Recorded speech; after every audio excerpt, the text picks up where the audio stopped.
로마서 12장 1절에서 너희 몸을 하나님이 기뻐하시는 거룩한 산 제물로 드리라. 이것이 너희에 드릴 영적 예배니라. 몸으로 드리는 예배, 또 예배로 드리는 삶에 대해서 말씀하고 있습니다. 우리의 모든 삶이 하나님과 연관되어 있고 그렇기 때문에 예배다라고 말할 수 있겠죠. 거룩을 이루어가는 삶, 거룩을 성취하는 삶, 이 성화의 삶이라는 것은 곧 내가 모든 삶에서 예배 생활을 잘하고 있는가 묻는 것이고 또 실천하는 것이라고 볼 수 있습니다. 하나님께 책임 있는 응답으로 반응하는 삶, 책임 있는 응답적인 삶을 살아가는 것이라고 말할 수 있겠죠. 이러한 삶은 교회에서 마땅히 그래야 할 것이고 더 나아가서는 개인의 인격이나 삶에서 또 가정생활에서 또 직장이나 일터에서 학업에서 더 나아가 사회생활과 또 자연과의 관계에서도 우리는 책임있게 응답하는 삶을 하나님 앞에서 살아가야 할 것입니다. 이것이 하나님이 기뻐하시는 거룩한 산 제사요, 몸으로 드리는 영적인 예배, 몸으로 하는 모든 삶이 예배라고 할 수 있을 것입니다. 그리고 이어지는 말씀을 보면은 사도 바울께서는 이처럼 몸으로 드리는 삶의 예배, 예배로 드리는 그러한 삶의 일상을 구체적으로 먼저는 자기 자신에 대해서 적용을 하죠. 내 자신에 대해서 나는 책임있게 응답하는 삶을 사는가, 마땅한 생각을 갖고 지혜로운 생각을 품으며 또 그렇게 생각하며 살아가고 있는가. 3절에서 앞서 보았던 3절에서 이렇게 말합니다. 나는 내가 받은 은혜를 힘입어서 여러분 각 사람에게 말합니다. 여러분은 스스로 마땅히 생각해야 하는 것 이상으로 생각하지 말고 하나님께서 각 사람에게 나누어 주신 믿음의 분량대로 분수에 맞게 생각하십시오.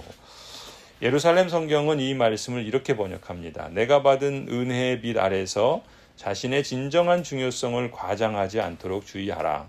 하나님이 허락하신 믿음의 표준에 따라 자신을 온당하게 평가하고 판단해야 된다. 자신을 온당하게 평가하고 판단하는 기준, 그 표준은 다름 아닌 은혜와 믿음이라고 할 수 있습니다. 내가 얼마나 고귀한 존재인가, 동시에 그렇기 때문에 내가 얼마나 하나님 앞에 겸손해야 하는가, 이것이 우리의 삶을 온당하게 평가하고 판단하는 기준이어야 한다라는 것이죠.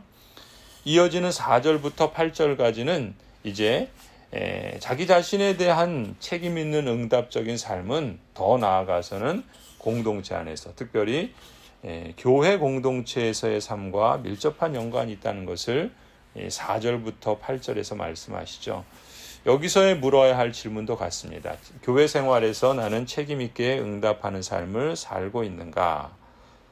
꼭 기억해야 할 생각, 책임 있는 응답의 실천의 기초가 되는 마땅한 생각이 무엇인가? 그것은 한 몸에 많은 지체다라고 하는 것입니다.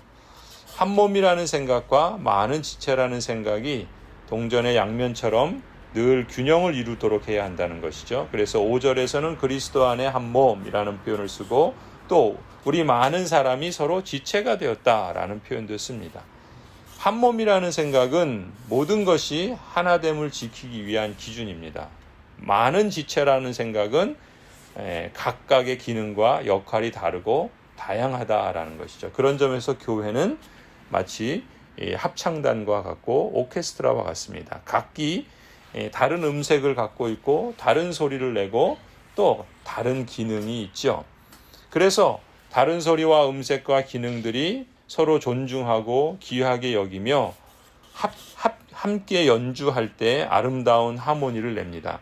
그러나 어느 한 목소리가 튀어나오고 또 어느 한 사람이 자신을 부각해서 두드러지게 행한다고 한다면 그것은 전체 하모니를 아름답게 하기보다는 오히려 그 소리를 내겠죠.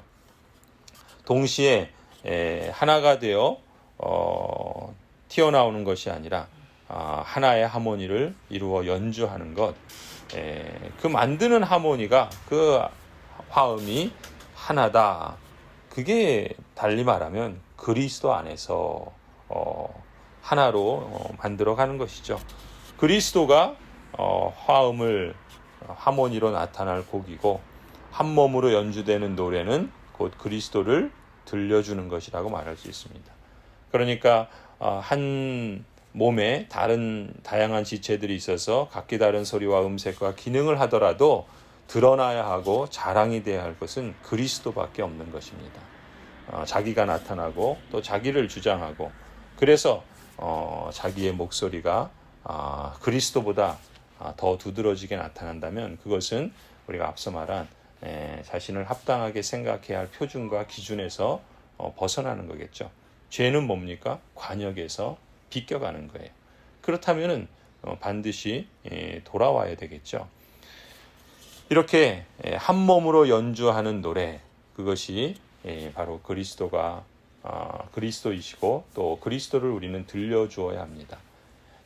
달리 말하면 그것은 곧 하나님의 나라겠죠. 그리스도가 다스리는 하나님의 나라를 우리는 보여주도록 또 나타내도록 힘쓰도록 그렇게 부르심을 받았고 그것이 교회의 목적이요 또 교회가 있어야 할 이유입니다.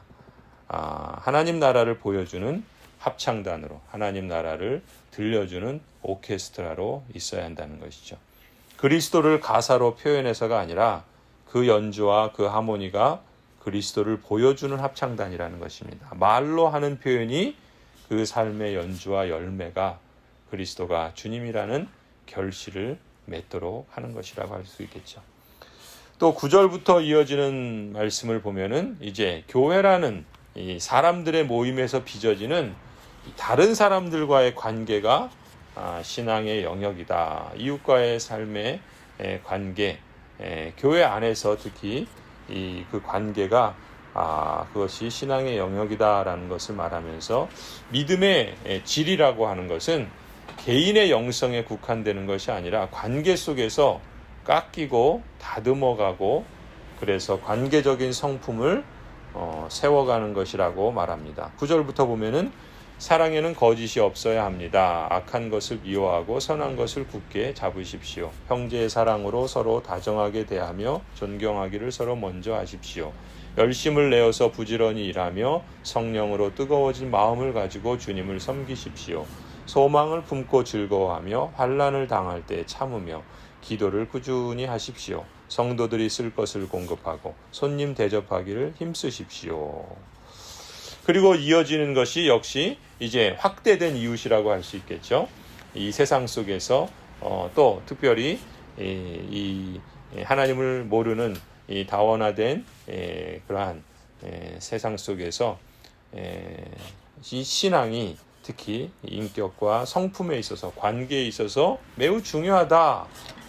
특히 이웃과의 관계에서 두드러지게 나타나야 된다라고 말씀을 합니다. 또한 14절부터 말씀하시는 내용들을 보면은 특히 상대하기 힘든 이웃은 상대하기가 힘들죠. 특히 그러한 이웃들과 어떤 관계로 살아가야 할지에 대해서 말씀합니다. 14절이죠. 여러분을 박해하는 사람들을 축복하십시오. 축복을 하고 저주를 하지 마십시오. 기뻐하는 사람들과 함께 기뻐하고 우는 사람들과 함께 우십시오. 서로 한 마음이 되고 교만한 마음을 품지 말고 비천한 사람들과 함께 사귀고 스스로 지혜가 있는 채 하지 마십시오. 아무에게도 악을 악으로 갚지 말고 모든 사람이 선하다고 생각하는 일을 하려고 애쓰십시오. 여러분 쪽에서 할 수 있는 대로 모든 사람과 더불어 화평하게 지내십시오. 사랑하는 여러분은 스스로 원수를 갚지 말고 그 일은 하나님의 진노하심에 맡기십시오. 성경에도 기록하기를 원수 갚는 것은 내가 할 일이니 내가 갚겠다고 주님께서 말씀하신다 하였습니다. 네 원수가 줄이거든 먹을 것을 주고 그가 목말라 하거든 마실 것을 주어라. 그렇게 하는 것은 너가 그의 머리 위에다 숯불을 쌓는 셈이 될 것이다 하였습니다. 악에게 지지 말고 선으로 악을 이기십시오. 이게 십자가의 길이겠죠. 십자가의 길은 이 점에서 연단의 과정이라고 말할 수 있습니다. 이 과정에서 중요한 두 가지 원리를 말씀하시죠. 아무에게도 악을 악으로 갚지 말라라는 것이 첫 번째고 두 번째는 하나님의 진노하심에 맡기라 라고 말씀합니다. 스스로 심판자가 되려고 하지 말라는 것이죠.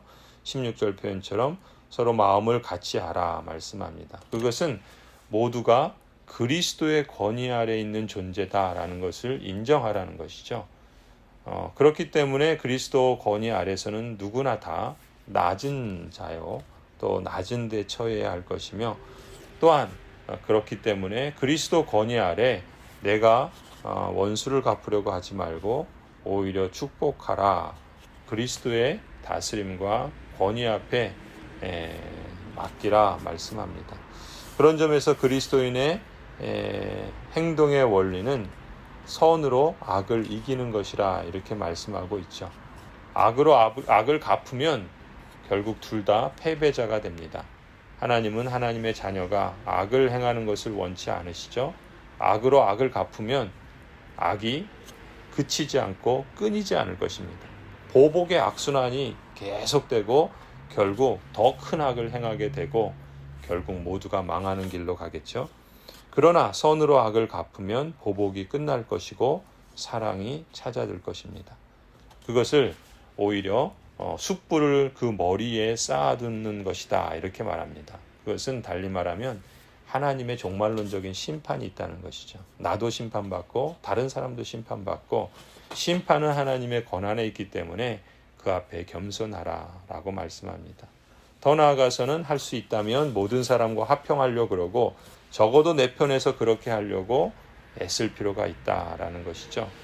더 나아가서 할 수 있다면 성도의 사랑의 행위를 나타내어서 상대방이 그 사랑으로 인해서 내가 베푸는 그러한 인애와 평화로 인해서 상대의 얼굴이 화끈거리도록 부끄럽게 해서 회개에 이르도록 하라 말씀합니다. 상대방이 그럼에도 불구하고 회개하지 않는다면 하나님이 알아서 처리하시겠죠. 우리에게는 하나님께서 복을 내려주실 것입니다. 하나님의 자녀된 우리는 끝까지 선을 행하고 사랑을 실천해 나아가야 할 줄로 믿습니다. 하나님의 은혜와 또 이 땅을 살아가며 오래 참음과 또 우리도 하나님의 사람으로 마치 정으로 돌을 깨어서 아름다운 그러한 작품으로 만들어가듯 하나님이 오늘도 일하시는 줄을 우리가 믿고 신뢰하십시다. 때를 선을 행하다 낙심하지 않으면 때가 이르면 하나님께서 반드시 거두게 하시는 분이심을 믿습니다.